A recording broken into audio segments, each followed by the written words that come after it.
High court আজকে রায় দিয়েছে 25,000 ছেলেমেয়ের চাকরি চলে গেছে। তৃণমূল দুর্নীতি করেছে, তৃণমূলের নেতারা এই কেসেই পার্থ জেলে আছে, কোটি কোটি টাকা আপনারা জানেন।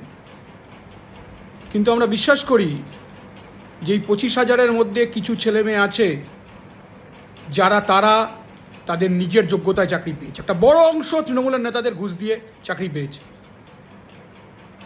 নম্বর পাল্টেছে, ওএমআর শিট পাল্টেছে, সব হয়েছে।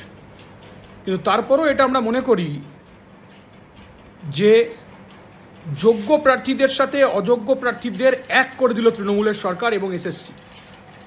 কোনোভাবেই তারা আদালতকে জানাতে পারল না যে কারা নিজের যোগ্যতায় চাকরি পেয়েছে এবং কারা ঘুষ দিয়ে চাকরি পেয়েছে।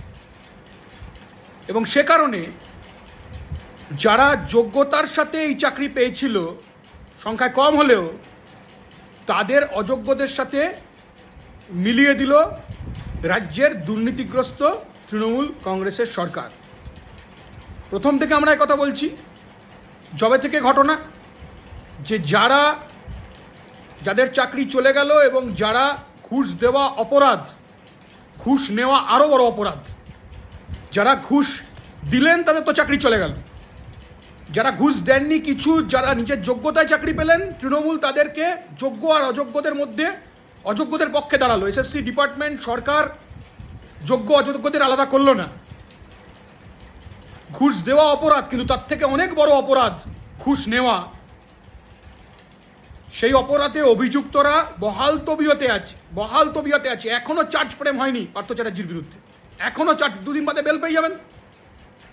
আমাদের কথা হচ্ছে যারা চাকরির জন্য অনৈতিকভাবে টাকা নিলেন আর যারা চাকরিতে জন্য টাকা দিলেন, তারা তৃণমূলের নেতাদের বাড়ি, পার্টি অফিস, যেখানে গিয়ে টাকা দিয়েছেন, তারা টাকা ফেরত চান।